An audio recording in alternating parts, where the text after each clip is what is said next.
My name is Adeline Spencer.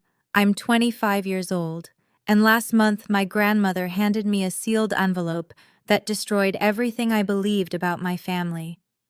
For as long as I can remember, my parents called me adopted in spirit. Their way of explaining why my brother got birthday parties while I got chores, why he got a car while I got silence, why he was celebrated and I was invisible. I believed them. For 25 years, I believed I wasn't really theirs. Then, on my birthday, which my family had conveniently turned into my brother's MBA graduation party, Grandma pulled me aside, pressed that envelope into my hands, and whispered, "Don't open this at home." I sat in my car for an hour. When I finally read the first line, I whispered out loud, "No way." Before I tell you what was inside, please take a moment to like and subscribe. But only if this story genuinely resonates with you. Drop your location and local time in the comments. I'd love to know where you're listening from. Now, let me take you back to where it all began. To the first time my father looked at me and said I wasn't really his. I grew up in a colonial-style house in suburban Connecticut. 4 bedrooms, white shutters, a wraparound porch that looked like something out of a magazine.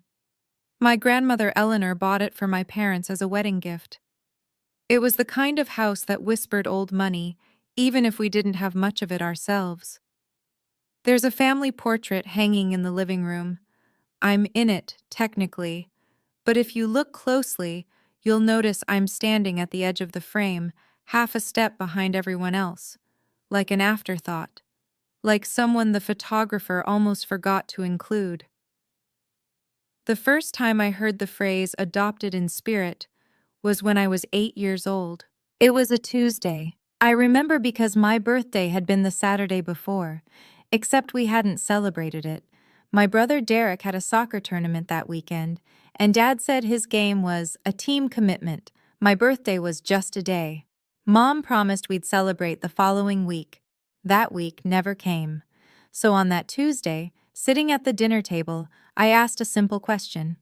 Why does Derek get the bigger bedroom? Dad didn't even look up from his steak. Because Derek is different, Adeline. You're not like us, not really. You're adopted in spirit. We chose to keep you, but that doesn't mean you're entitled to the same things as your brother. I was 8. I didn't know what adopted in spirit meant. I just knew it made my chest hurt. Mom reached over and patted my hand. Your father loves you in his own way, sweetheart. I learned later that his own way meant silence. It meant chores. It meant being invisible in plain sight. And it meant that for the next 17 years, I would believe I wasn't really theirs. Let me show you what adopted in spirit looked like in practice. Derek's 16th birthday. Dad bought him a cherry red Jeep Wrangler. They threw a party for 50 people in the backyard, complete with a DJ and a 3-tier cake from the fancy bakery downtown. My 16th birthday. A family dinner at home. A sheet cake from Costco with my name misspelled, Adeline, because Mom was in a rush. Dad forgot he had a work dinner and didn't make it back in time. I blew out the candles alone while Mom scrolled through her phone. When Derek left for college, both my parents flew out to help him move into his dorm. They rented a U-Haul. They took 3 days off work. They cried at the airport. When I left for college, a school I'd gotten into on a scholarship because they refused to pay, Mom handed me a bus ticket and said, "You can manage, right? Derek needs the car this weekend." I managed. For Derek's high school graduation, Dad gave him a Rolex. Not a cheap one, the kind with the gold band that catches the light just right. "For my son," Dad said, his voice thick with pride. "The man of the next generation." For my graduation, I received a $50 Amazon gift card. No speech, no, "I'm proud of you." Just a card that Mom had clearly bought at the last minute because it said, "Happy Graduation," in generic blue font. But there was one person who never forgot me. Grandma Eleanor. Every year, on my actual birthday, a card would arrive in the mail. Always the same lavender paper, always the same looping handwriting, always the same message. Remember who you are, my darling. The truth always surfaces. I didn't understand what she meant, not then. Adopted in spirit wasn't just a label, it was a system. When tuition bills came, Dad shook his head. Real family comes first, Adeline. We have to prioritize Derek's education. So I worked 2 jobs through college, waitressing at a diner and tutoring math on weekends while carrying a full course load. I graduated with $47,000 in student loans and a degree in accounting. Derek graduated debt-free with a car, an apartment deposit, and a trip to Europe as a graduation gift. When there were chores to be done, guess who did them? You need to earn your place, Mom would say, handing me a mop while Derek played video games in his room. I scrubbed toilets. I washed dishes. I learned that my value in that house was measured in labor, not love. When family decisions were made, vacations, holidays, even what to have for dinner, I was excluded. This is between blood relatives, Dad would say, as if the blood running through my veins was somehow different from theirs. I moved out at 22, right after graduation. Found a studio apartment in Hartford for $1,100 a month, more than I could comfortably afford, but it was mine, a space where no one could tell me I didn't belong. One day, our old neighbor Mrs. Patterson mentioned something in passing. Your grandmother was so generous to buy that house for your parents. Not many mothers-in-law would do that. I asked Mom about it later. She waved her hand dismissively. That's ancient history, Adeline. The house is ours now. But something about her tone didn't sit right. There was a flicker of something in her eyes. Nervousness, maybe. Or guilt. I filed it away in my mind. Just another piece of a puzzle I didn't yet know I was solving. Fast forward to last month. I was 25 years old, working as a staff accountant at a mid-sized logistics company. Salary, $52,000 a year.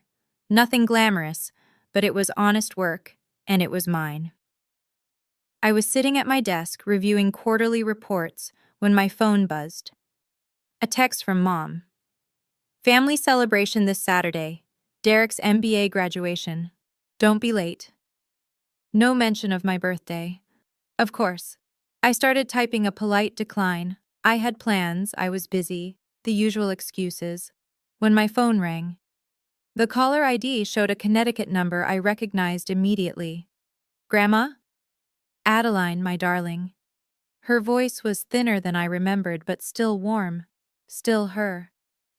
I need you to come home this Saturday. I wasn't planning to. I know, but I have something important to give you. She paused, and I could hear her breathing, slow and deliberate. It's been 25 years in the making. Something in her voice made my stomach tighten. What do you mean? I set something aside for you the day you were born, she said softly. When I saw the way your father looked at you, like you were a disappointment before you even opened your eyes, I knew then that I had to protect you. I didn't know what to say. The words hung there, heavy with meaning I couldn't quite grasp. Come home, Adeline. Saturday. I'll explain everything. That night, I booked a flight to Connecticut. I told myself it was just a family visit, just a birthday dinner I'd endure for Grandma's sake. But deep down, I knew something was about to change. I just didn't know how much. Saturday arrived faster than I expected. I pulled into the driveway at noon, my rental car looking modest next to Derek's BMW X5, the one Dad had bought him last year for being such a hard worker. The house looked the same as always. White shutters, manicured lawn, the kind of suburban perfection that hid all sorts of dysfunction. But today, something was different. A massive banner hung across the front porch. Congratulations, Derek! MBA class of 2026. No mention of my birthday, not even a footnote. Inside, the house was chaos. Caterers were setting up tables. Florists were arranging centerpieces. The air smelled like expensive perfume and fresh flowers. Lilies, Derek's favorite. Mom spotted me in the foyer. Oh, good, you're here. She thrust a piece of paper into my hands. Here's the list. Tables need to be set up in the backyard. Bathrooms need cleaning. Oh, and the caterers need someone to direct them. They keep putting things in the wrong places. Where's Derek? In his room, resting before the party. She said it like it was obvious.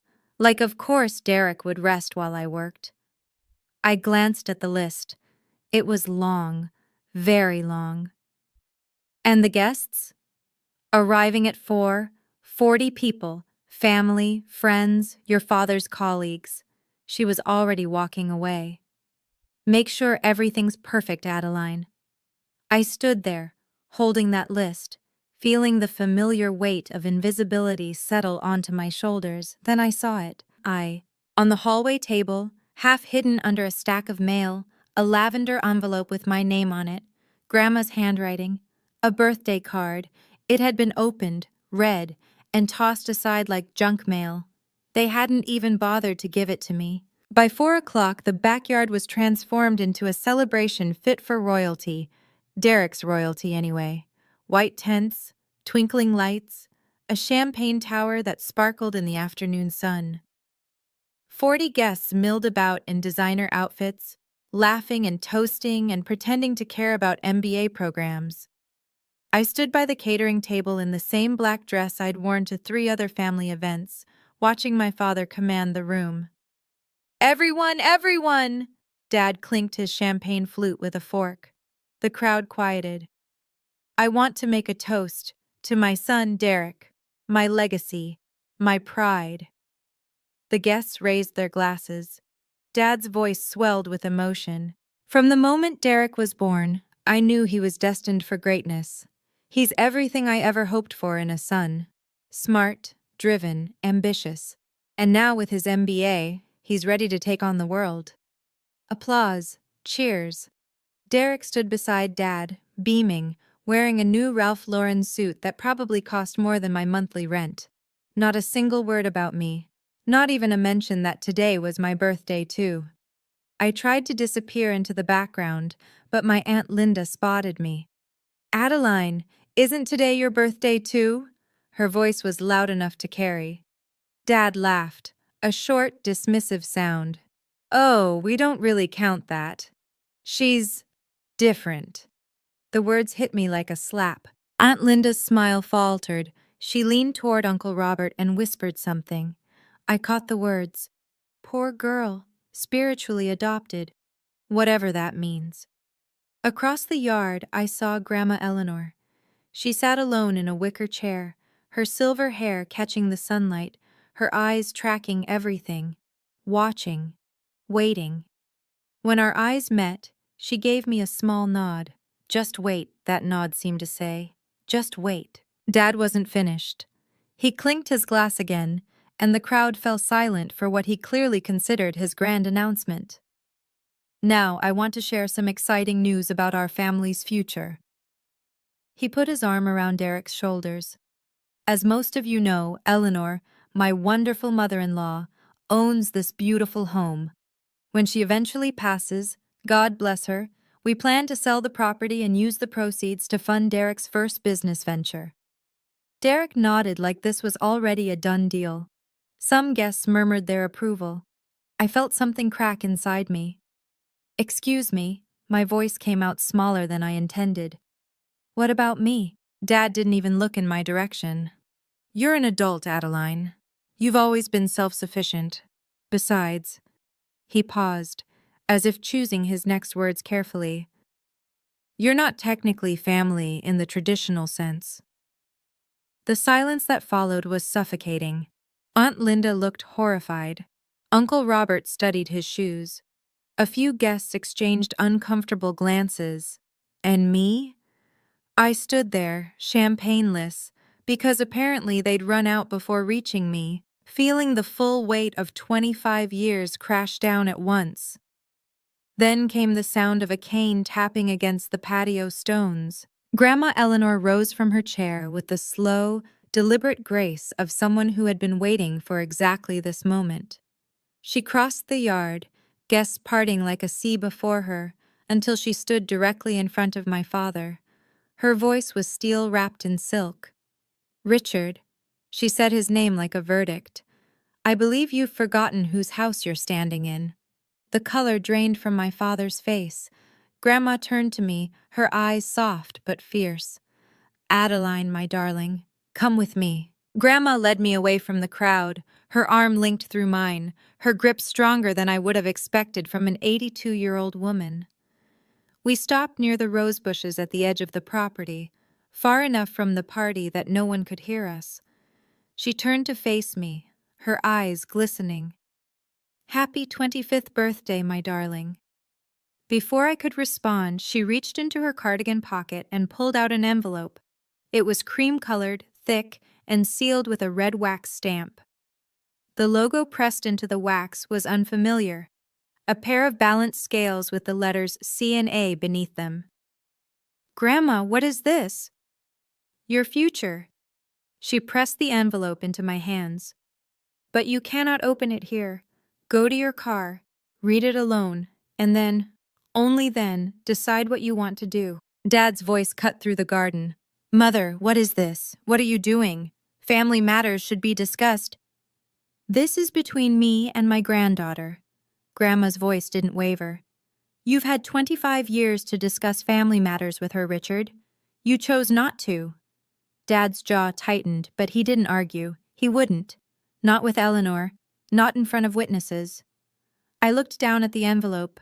Cole and Associates. That was the law firm. I recognized the name. Grandma had mentioned them once, years ago, when she was talking about getting her affairs in order. "Go, Adeline." Grandma squeezed my hand. "I'll handle things here." I walked to my car in a daze. The sounds of the party faded behind me. The envelope felt heavy in my hands, heavier than paper should feel. I sat in the driver's seat for an hour, just staring at it. Whatever was inside, I knew it would change everything. The sun had begun to set by the time I finally broke the seal. My hands were shaking. The wax cracked under my thumbnail, and I slid out the contents. 3 documents, each one more official-looking than the last. The first was a birth certificate. Not a copy, the original, with the raised seal of the state of Connecticut and signatures that had faded slightly with age. The second was a thick legal document, at least 15 pages, with headers that read, "Irrevocable Living Trust," and a date from 1999, the year I was born. The third was a handwritten letter on lavender paper. Grandma's stationery, her looping script. I started with the letter. "My dearest Adeline," it began. "You are not adopted in spirit. You never were. Your father lied to justify his inability to love a daughter." I read that line 3 times. Then I read it again. Something between a laugh and a sob escaped my throat, not because it was funny, but because I had spent 25 years believing a lie that was never even properly constructed. I grabbed the birth certificate and scanned it frantically. Mother, Margaret Louise Spencer, née Mitchell. Father, Richard James. Spencer. Child, Adeline Marie Spencer. No adoption records, no amendments, no asterisks or footnotes suggesting I was anything other than their biological daughter. I was theirs. I had always been theirs. And they had lied to me anyway. The letter continued. "I watched your father treat you like a second-class citizen from the day you were born. I couldn't change him, but I could protect you.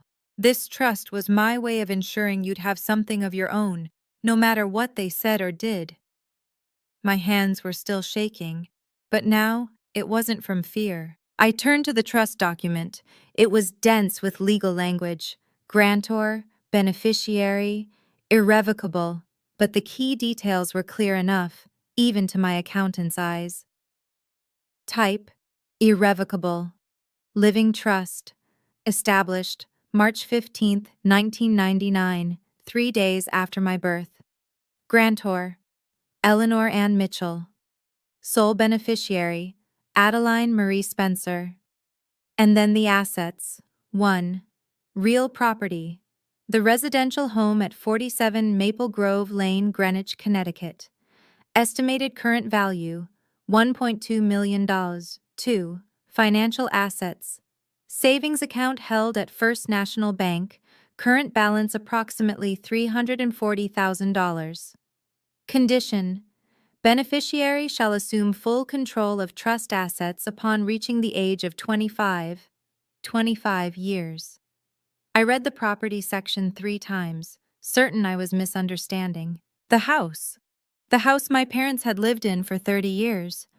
The house my father had just promised to sell for Derek's business. It wasn't theirs. It had never been theirs. Grandma had let them live there, yes, but according to this document, notarized, witnessed by 2 independent parties, and filed with the Connecticut Probate Court, she had never transferred ownership. There was no deed in Richard or Margaret's name. They were occupants, nothing more. The letter continued. I knew this day would come, Adeline. I knew your father would try to erase you from the family's future. So I made sure, 25 years ago, that no matter what he did or said, you would have something that was entirely your own, something he could never take from you. I sat in my car as the last light faded from the sky. The document spread across my lap. For the first time in my life, I had proof that I mattered, and proof that my father had built his entire kingdom on a foundation of lies. My first instinct was to march back into that party and throw the documents in my father's face. I imagined it, the gasps, the chaos, the look of horror on Dad's face as 40 guests watched his carefully constructed lies crumble. It would have been satisfying, cathartic even, but that would have been his game, drama, emotional explosions, the kind of scene he could later dismiss as Adeline being hysterical. No, I wanted this to be different. I pulled out my phone and dialed the number printed on the trust document's letterhead. Cole and Associates, how may I direct your call? I need to speak with Martin Cole. My name is Adeline Spencer. I believe he's expecting me. A pause. Then, 1 moment, Ms. Spencer. 30 seconds later, a warm baritone voice came on the line. Adeline, your grandmother told me you'd be calling. Mr. Cole, I need to understand. Is this real? Is this trust enforceable? Completely. Your grandmother was meticulous. The trust has been properly maintained for 25 years. As of today, your birthday, you have full authority over all assets contained within, including the property. My heart hammered. My parents don't know, do they?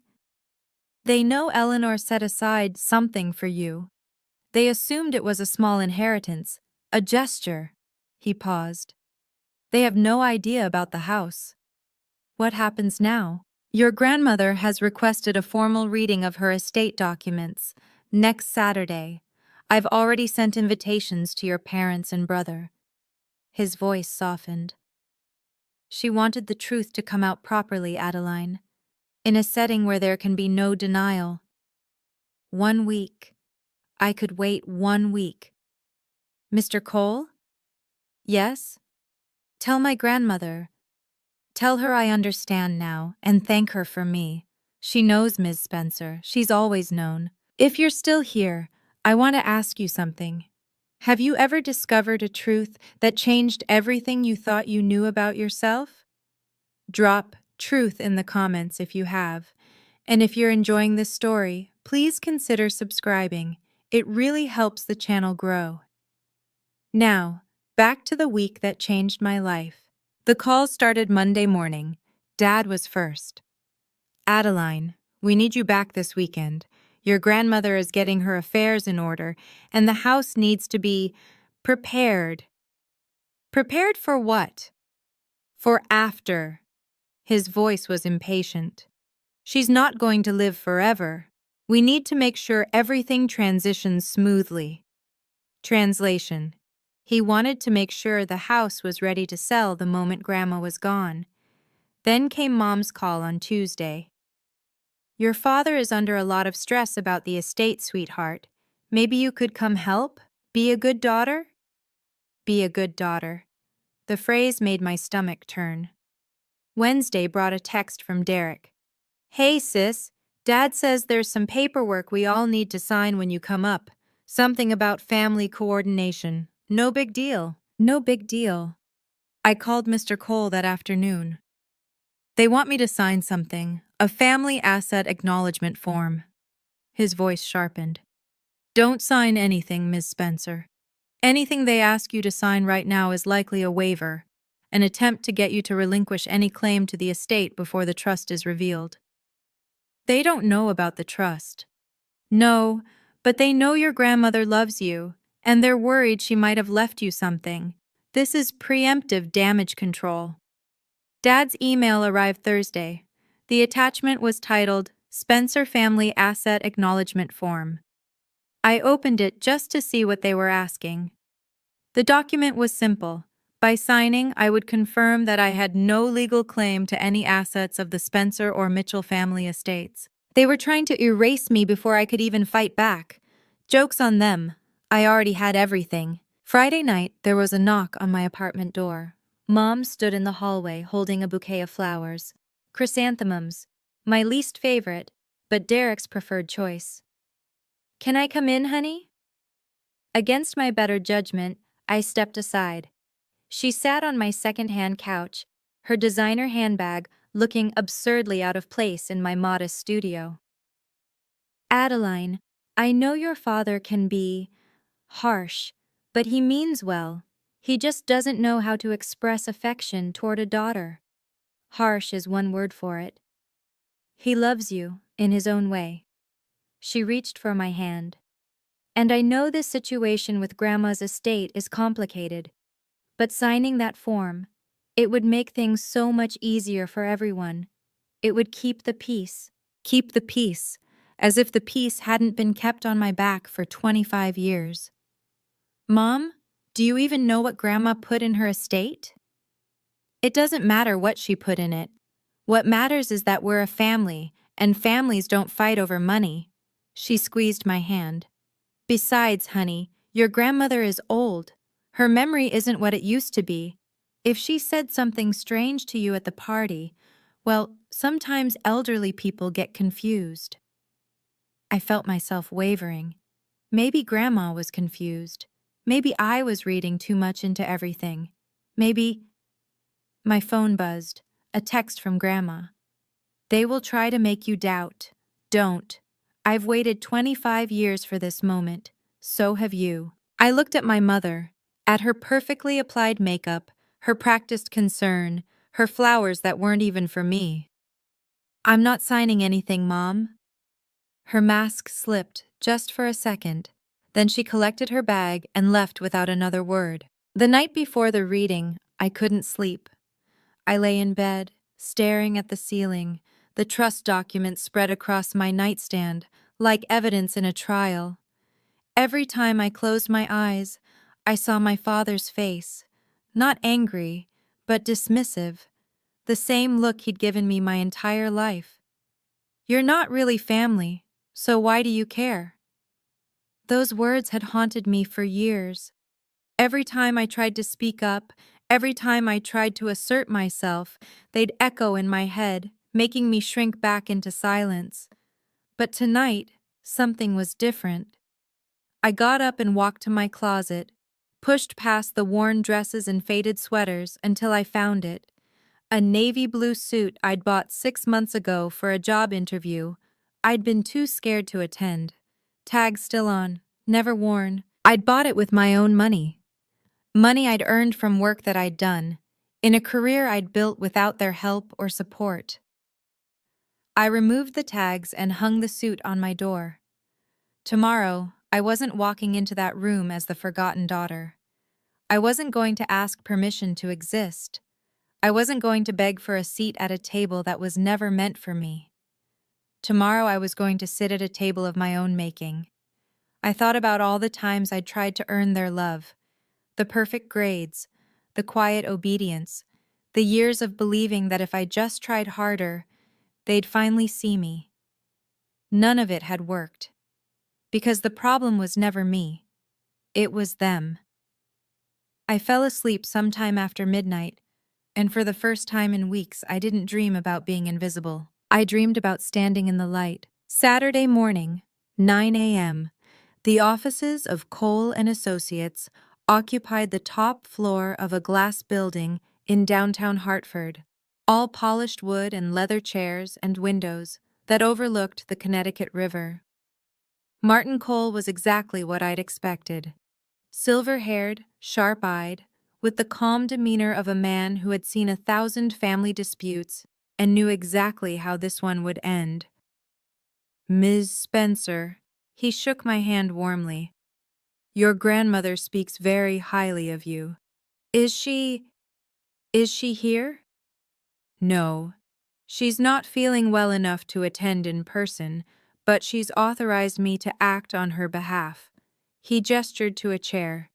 "Before your family arrives, I want to make sure you understand what's about to happen." He slid a folder across the desk. Inside was a copy of the deed to the house, the original deed from 1994. Owner, Eleanor Ann Mitchell. There was no transfer deed, no bill of sale, no documentation showing the property had ever changed hands.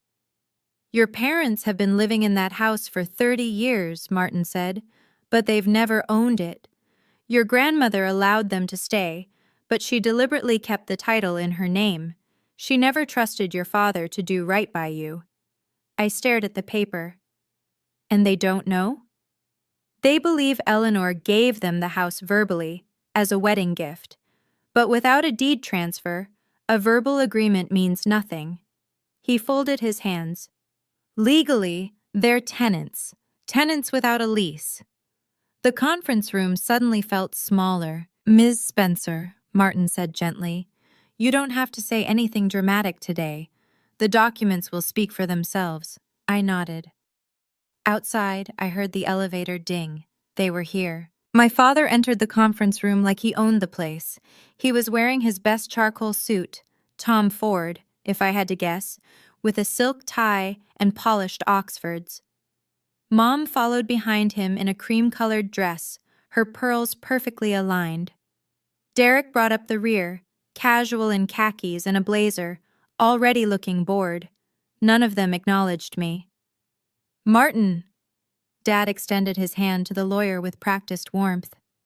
"Good to see you. Let's get this formality over with, shall we? We all know how Eleanor wanted things handled."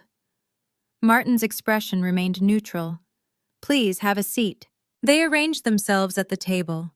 Dad at the head, naturally, with Mom and Derek flanking him like attendants at a throne. I sat across from them, my folder resting on my lap where they couldn't see it. Mom offered me a thin smile. "I'm glad you're here, Adeline. Families should be together at times like this." Dad was already checking his watch, a Rolex, the same model he'd given Derek years ago. The ticking was the only sound in the room. "So," Dad said, leaning back in his chair, "what are we looking at? The house, the savings, standard distribution, I assume?" Derek pulled out his phone. "Hey, Dad, if we sell the house this quarter, I could have the down payment for the new office space by—" Let's not get ahead of ourselves. But Dad was smiling. He thought this was a done deal. I looked at Martin. He looked at me. The documents were in my folder. The truth was about to come out. "Mr. Cole," I said quietly, "I think we should begin." Martin nodded. "Very well. Let's proceed with the reading of Eleanor Mitchell's estate documents." Dad's smile widened. It wouldn't last. Martin opened his own folder and began to read. "The estate of Eleanor Ann Mitchell consists of the following assets. 1. A residential property located at 47 Maple Grove Lane, Greenwich, Connecticut, appraised at approximately $1.2 million. 2. A savings account held at First National Bank, current balance $340,000. 3. Various personal effects, to be distributed per the attached inventory." Dad nodded along, doing the math in his head. I could practically see the dollar signs in his eyes. However, Martin continued, and something in his tone made my father freeze. These assets are not distributed through this will. The room went silent. What do you mean? Dad's smile faltered. If they're not in the will, then how? These assets were placed in an irrevocable living trust in 1999. The will simply acknowledges their existence and confirms the trust's validity and continuity. Mom's hand found Dad's arm. Richard, what is he saying? I don't understand. Dad's voice had an edge now. Mother would have told me about a trust. This doesn't make sense. Derek looked up from his phone for the first time. Wait, so if it's in a trust, who's the beneficiary? Martin removed his glasses, cleaned them slowly, and set them back on his nose. That's an excellent question, Mr. Spencer. He turned to me. Ms. Spencer, would you like to explain, or shall I? All eyes shifted to me. Dad's face went pale. Mom gripped her pearls. Derek's mouth hung open. I thought about all the years of silence, all the years of being erased. Then I opened my folder. I'll explain, I said. I think it's time. I stood slowly, the folder in my hands feeling lighter than it had any right to. The sole beneficiary of Grandma Eleanor's irrevocable living trust, I said, is me, Adeline Spencer. It was established the day I was born. For a moment, no one moved. Then Dad shot to his feet, his chair scraping against the floor. That's impossible. My mother-in-law would never, she wouldn't. She did. I handed the trust document to Martin, who fed it into the projector. The screen on the wall lit up with the first page, the date, the legal language, and there, in unmistakable bold print, the words that changed everything. Sole beneficiary, Adeline Marie Spencer. Mom made a small choking sound. Derek dropped his phone. This is a mistake. Dad's voice was rising. This has to be a forgery. Adeline couldn't possibly. She's not even real family. Actually, I reached back into my folder and pulled out the second document. I have something else to show you. Martin projected the birth certificate onto the screen. Mother, Margaret Louise Spencer, née Mitchell. Father, Richard James. Spencer, child, Adeline Marie Spencer. No adoption, no amendments, no spiritual anything. For the record, Martin said, his voice measured and calm, I've verified this birth certificate with the Connecticut Department of Public Health. There is no adoption record, formal or otherwise, for Adeline Spencer. She is, and has always been, your biological daughter. The color drained from my father's face. Mom turned away, unable to meet my eyes. And me? I stood there in my Navy suit, purchased with money I'd earned, holding documents that proved everything they'd ever told me was a lie. I'm not going to ask you why, I said quietly. I stopped needing your approval years ago. This is fraud. Dad slammed his hand on the table. I don't know what you've done, Adeline, but this manipulation, this isn't going to stand. His face had gone from pale to crimson. Veins bulged at his temples. This was the father I remembered from childhood, the one who used anger to control, who raised his voice to end conversations. But I wasn't 8 years old anymore. It's not manipulation, Dad. It's documentation. I kept my voice level. Notarized, witnessed, filed with the Connecticut Probate Court 25 years ago, before you even started telling me I wasn't really yours. Richard. Mom's voice was barely a whisper. Richard, please. Stay out of this, Margaret! He turned on me, finger pointed like a weapon. You think you're clever? You think you've won something? That house belongs to this family. It belongs to Grandma, I said. And now, it belongs to me. Derek finally found his voice. Wait, so the house... The money Dad promised me for my business, none of that is ours? It was never yours to begin with, Martin's voice cut through the chaos. The property was never transferred to Mr. and Mrs. Spencer. They've been occupying it at Eleanor's discretion, without formal ownership. That's ridiculous, Dad sputtered. We've paid property taxes. We've maintained the grounds. Paying taxes on a property you don't own doesn't transfer title, Mr. Spencer.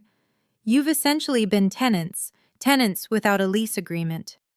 The word tenants landed like a bomb. Mom started crying, quiet, shaking sobs. Derek stared at the wall like he'd been slapped. And Dad looked at me with an expression I'd never seen before. Fear. For the first time in my life, my father was afraid of me. Martin continued, his voice steady and professional.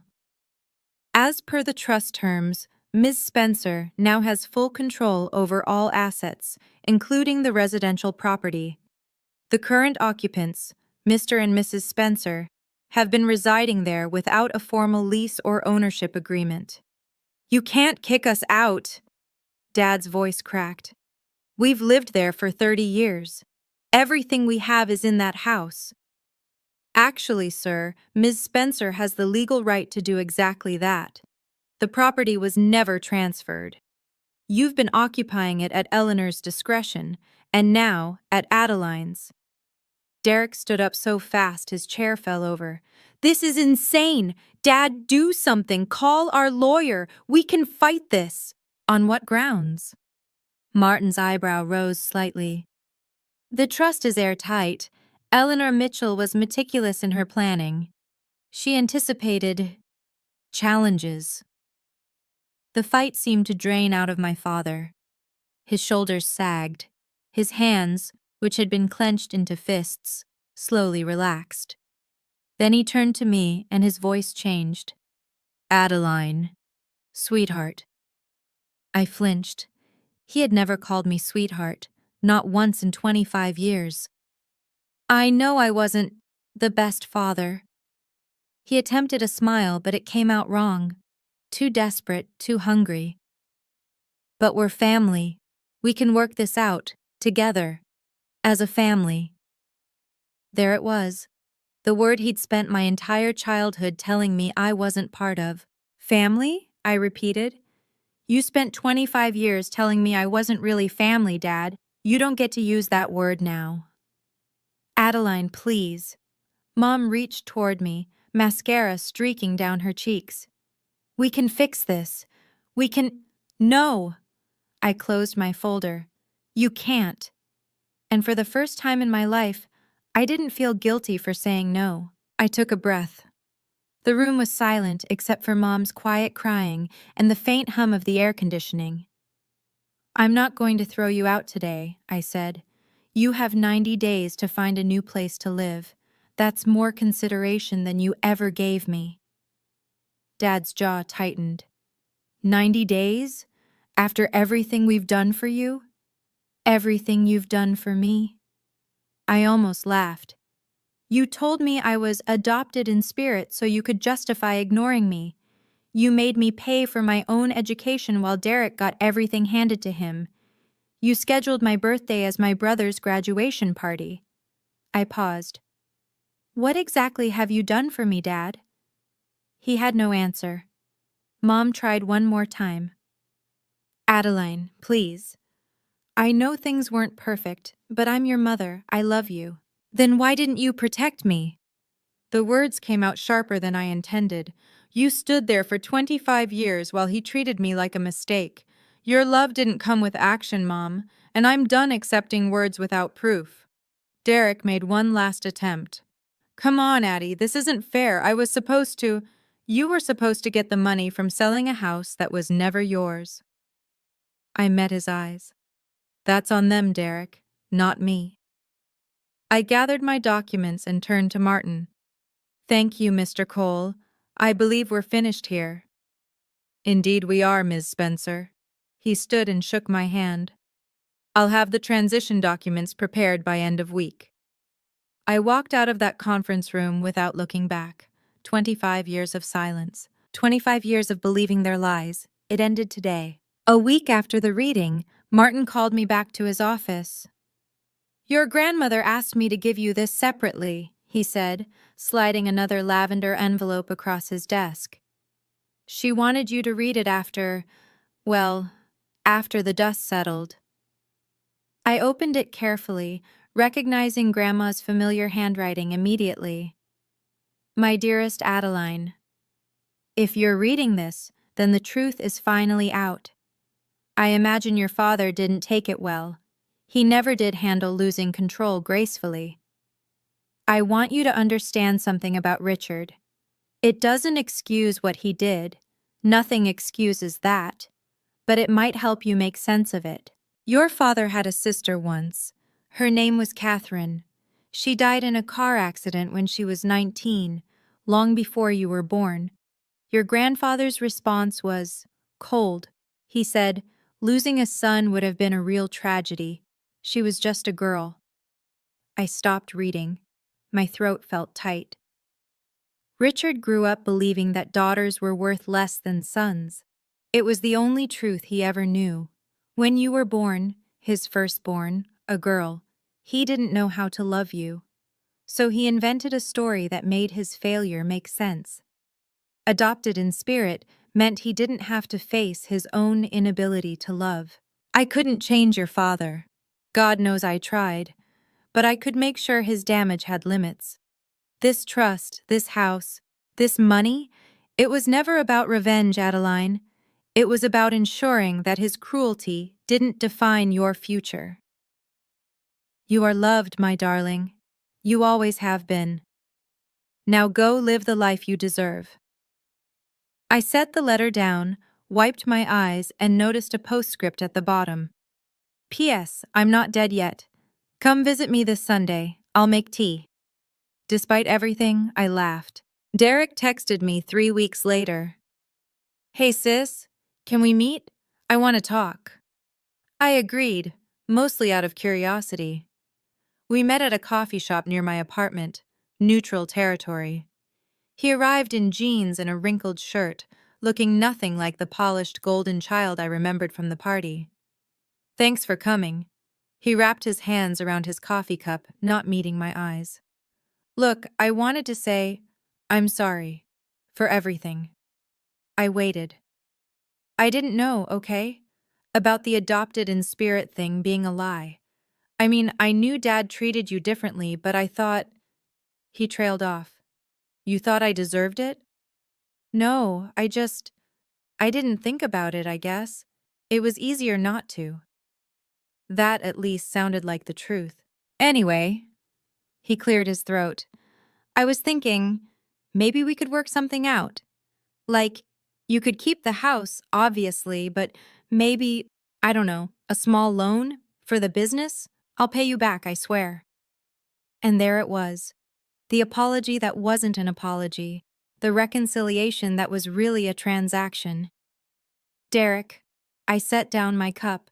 If you ever genuinely want to rebuild a relationship, not as a deal, not as a transaction, you know where to find me. But that starts with you acknowledging what happened, really acknowledging it, not asking for money. His face fell. Come on, Addie. We're still family, right? What's a little help between siblings? We're siblings who barely know each other because your father taught you I didn't matter. I stood up. When you're ready to change that, really change it, call me. Until then, I think we're done here. I left him sitting there with his cold coffee and his unlearned lessons. Some people take longer to grow up than others. 90 days passed faster than I expected. On day 89, a moving truck pulled up to 47 Maple Grove Lane. I wasn't there. I didn't need to be. But the neighbor, Mrs. Patterson, called to tell me about it. Your parents are loading everything into boxes, she said. Your mother's been crying all morning. Your father won't talk to anyone. They moved into a 2-bedroom apartment in downtown Hartford. Rent, $1,800 a month. A far cry from the 4-bedroom colonial they'd called home for 3 decades. Derek's business plans collapsed without the promised capital. Last I heard, he'd taken a job as a sales associate at a car dealership, commission-based, entry-level. The BMW was repossessed 2 months later. As for me, I kept the house. I walked through the rooms where I'd once felt invisible and decided to make them mine. New paint on the walls, new furniture. The family portrait came down. In its place, I hung a photo of me and Grandma Eleanor, taken the Sunday after the reading, both of us laughing over tea. I used part of the trust savings to pay off my student loans, every cent of the debt I'd accumulated while Derek got a free ride. The rest I invested carefully, the way my accounting training had taught me. The house, once a symbol of everything I'd been denied, became my home. A real home.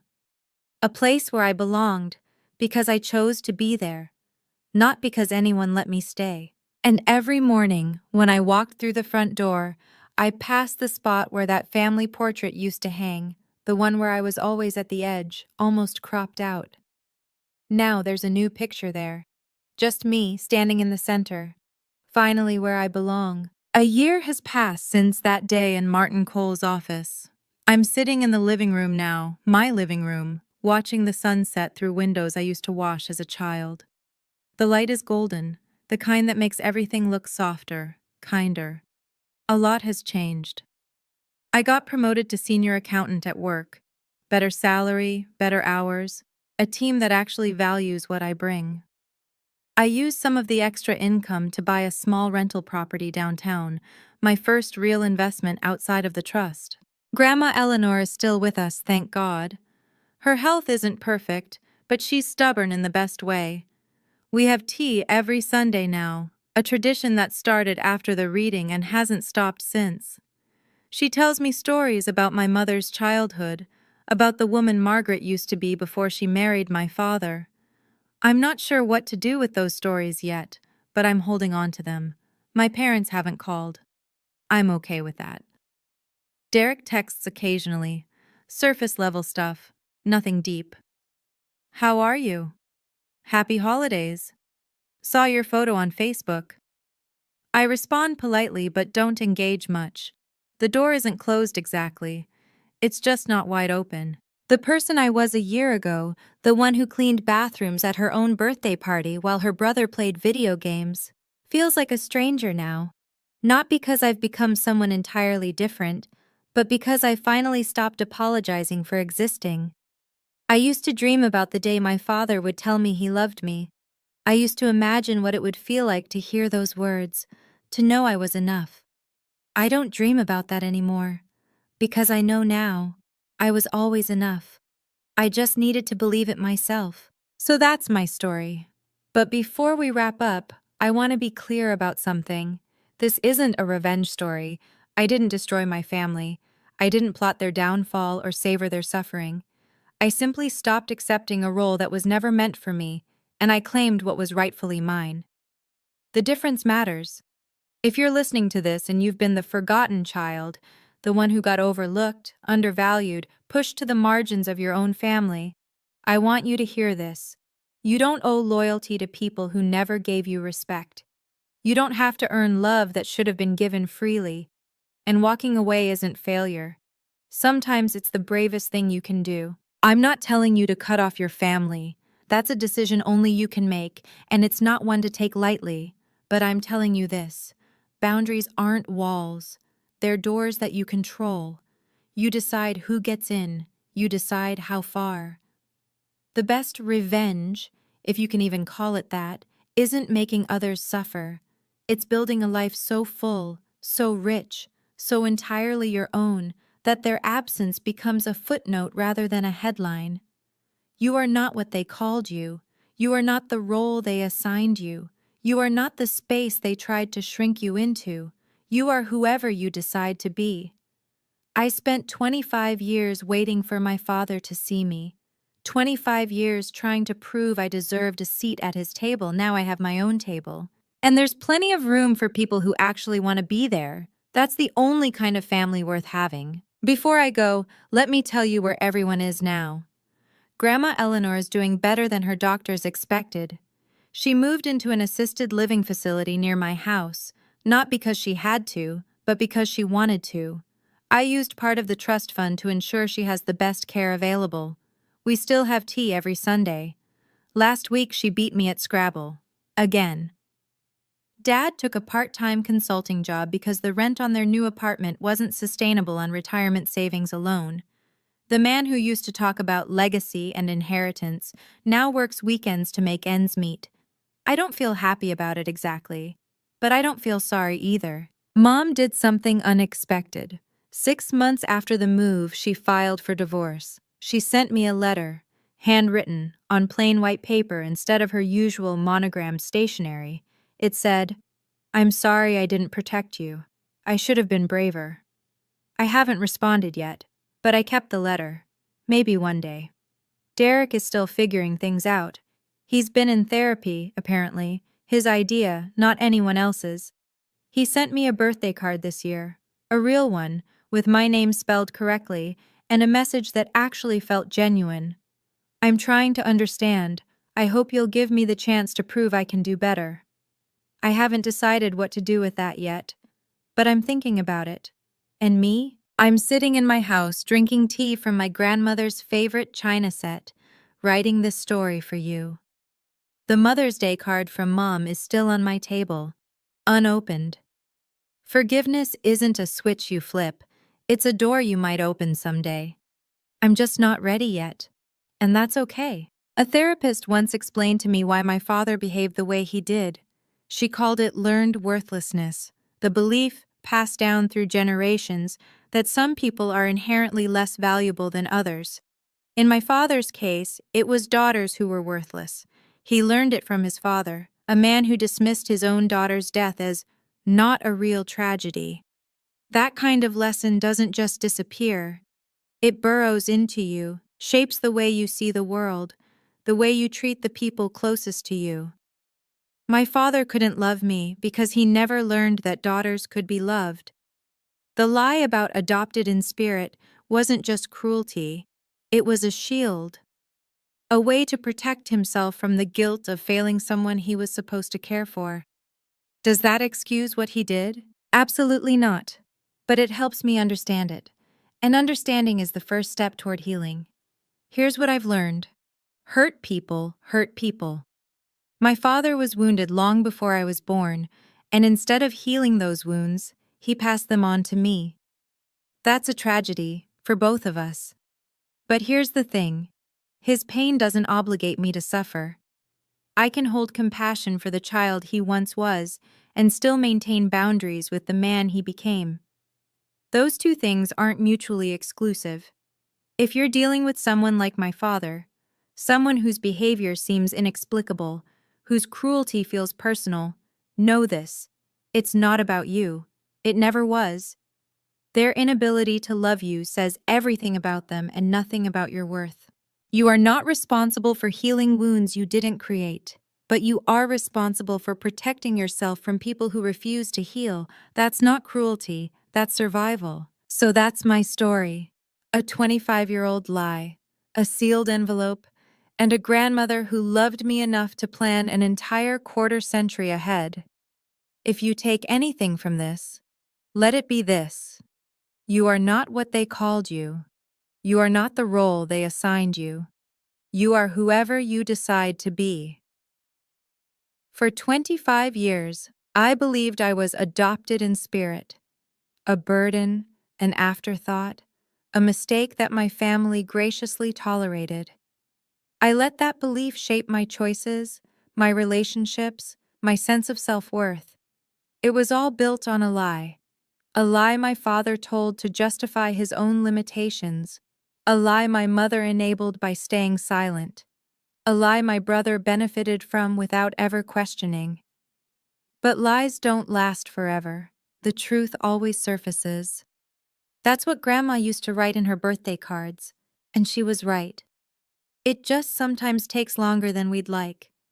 If you're still with me, if you listened this far, thank you. Thank you for giving my story your time. I'd love to hear yours. Have you ever been the forgotten child? The one who got overlooked while someone else got everything? How did you reclaim your place? Drop your story in the comments. I read every single one. And if this resonated with you, check out the videos in the description. I think you'll find something there that speaks to you. Until next time, take care of yourself. You deserve it. Not because someone told you so, not because you earned it, just because you exist. That's enough, it always was. Goodbye for now, and remember, your table is waiting. All you have to do is sit down.